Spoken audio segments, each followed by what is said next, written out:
হয়ে গেছে ম্যাডাম।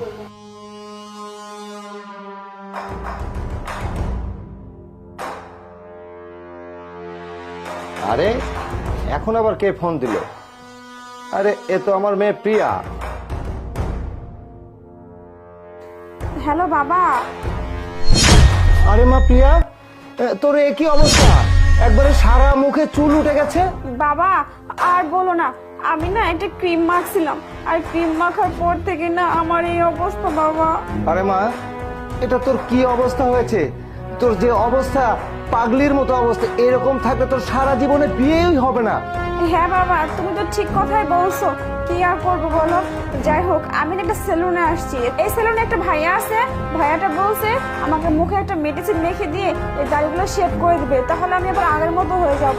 হ্যাঁ মা, তোর যা খুশি তুই তাই কর, কিন্তু তুই যেটাই করিস কিন্তু তোর এই মুখে এই সব থাকা যাবে না। বিনিময়ে যা কিছু হোক আমি দেবো, কিন্তু এইগুলো তোর পরিস্থিতি থাকা যাবে না মা, খুব খারাপ দেখা যাচ্ছে।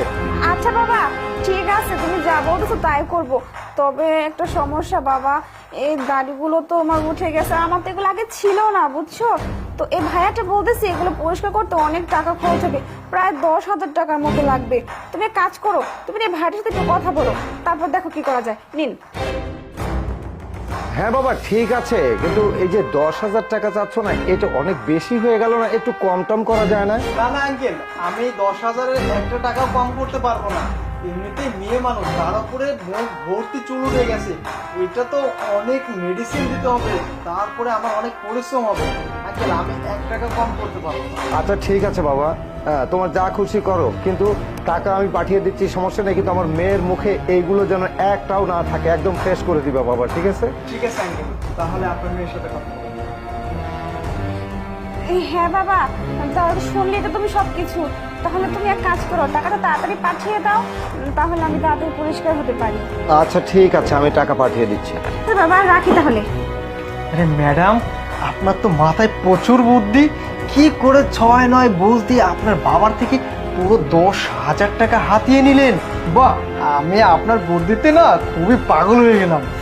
আরে বোঝেন না, বাহিরে থাকি, ভার্সিটিতে পড়াশোনা করি, সবসময় তো বাবা মা তো টাকা পয়সা দিতে চায় না। আর বাইরে থাকতে গেলে তো প্রচুর খরচ, বোঝেন না, বন্ধু বান্ধব আছে, তাদের সাথে পার্টি করতে হয়, মাঝে মাঝে একটু ডিস্কো যেতে হয়, বোঝেন না, এজন্য প্রচুর হাত খরচ লাগে। তো আপনার কাছে চাইলে সহজে দেয় না, এই জন্য সব বুদ্ধি খাটিয়ে টেকনিক খাটিয়ে টাকাটা নিতে হয়, বুঝছেন। যাই হোক, ভালোই করছেন, কিন্তু ম্যাডাম আমাকে না 2,000 টাকা দিতে হবে।